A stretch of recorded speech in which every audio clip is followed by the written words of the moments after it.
Hi everybody, Jamie Zachary back again from Solex Thermal Science.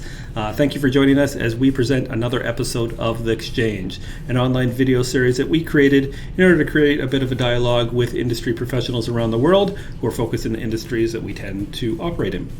For this latest episode, we had the pleasure of sitting down and chatting with Dr. Usha Thiyam-Hollander, who is an associate professor in the Department of Human Nutritional Sciences at the University of Manitoba.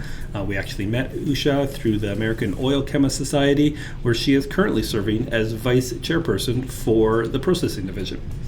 Joining both Usha and myself is our very own Stan Pella, Global Director of Oilseeds. Stan has been integral in growth within that portfolio. More recently, he has been pushing the boundaries of what is possible with vertical plate technology and in particular new regions that have not been exposed to it yet. So with that said, without further ado, sit back, relax, and enjoy our conversation. Thanks.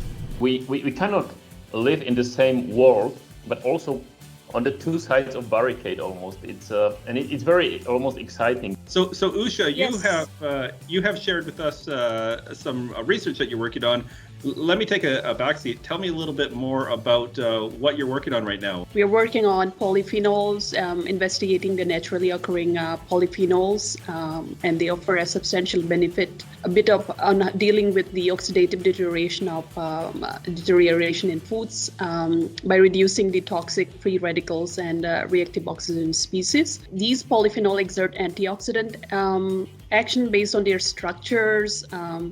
Primarily, we have focused on extracting these antioxidant molecules from oil seeds, be it canola, hemp seed, be it mustard. So, and also we are interested in investigating the processing that reflects the antioxidant activity. So do you think that the actual development will go, let's say, increase of the consumption of the cold pressed oil, which I believe is for the health benefits, it's more valuable than obviously the hexane extraction?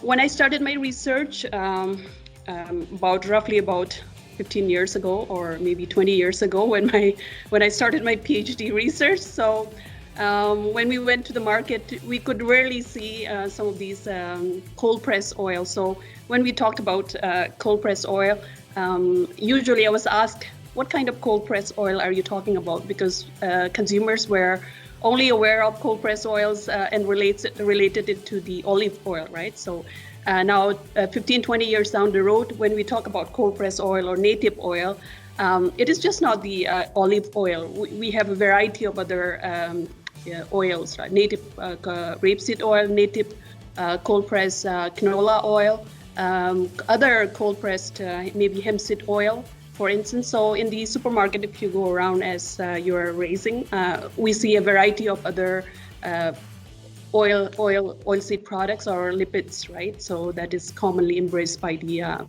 consumer now. And it is interesting how these oils are derived. So the cold pressed oils are solvent free.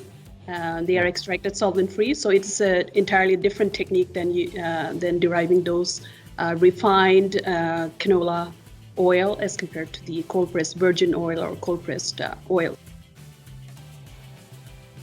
In majority of the installations, they're trying to improve the process, but let's say we're still following the similar processing pattern that we used to do, or the producers used to do, let's say 40 years ago, with the similar temperatures, with the similar residence time, in the pre-treatment, and obviously it's improving step by step, but always like some of the components in the chain.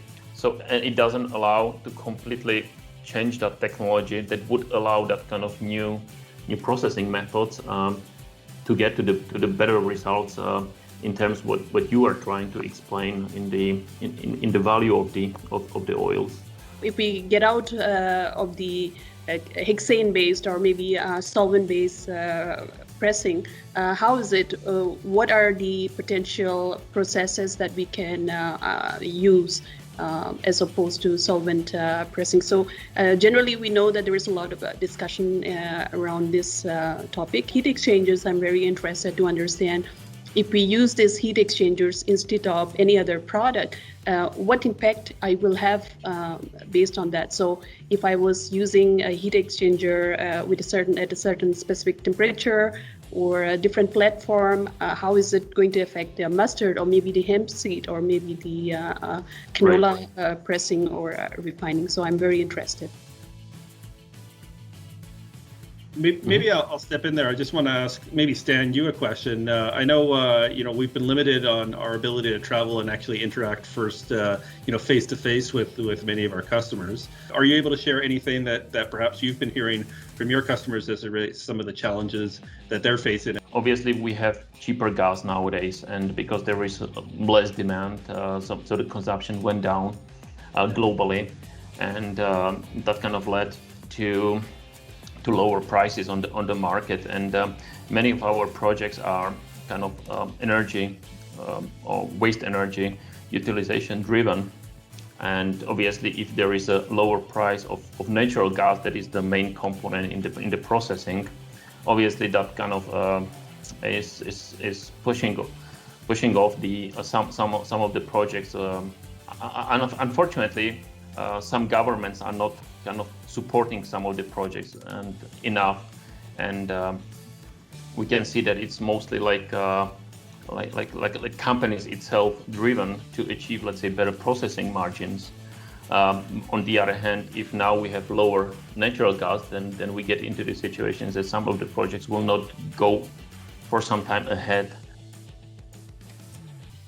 The processors prefer to buy the cheaper canola, which obviously makes sense, but it's connected to some of the processing issues, because what we hear that some of canola can get with, let's say, up to 10% moisture, and many of the plants, and we already mentioned today that many of them were built in 1970s, 80s, 90s, can kind of process certain type, or let's say seeds with certain characteristics.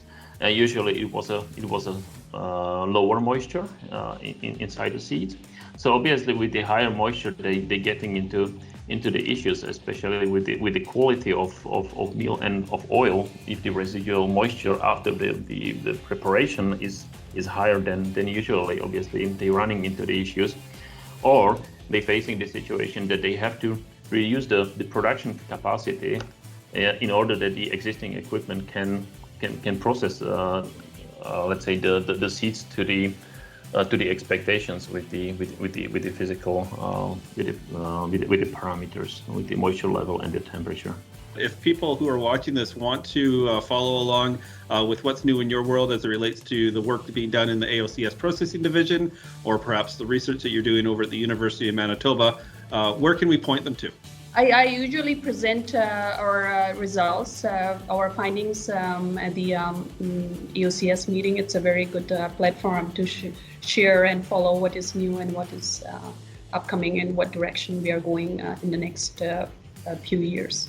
Usha, on behalf of Stan and myself, I just wanted to thank you for taking the time. I know you're busy in the classroom training the great minds of tomorrow, so we do appreciate you taking the time and talking with us. And likewise, Stan, I know it's late where you are. I do appreciate you sticking around and engaging in the conversation. I think it was a good one.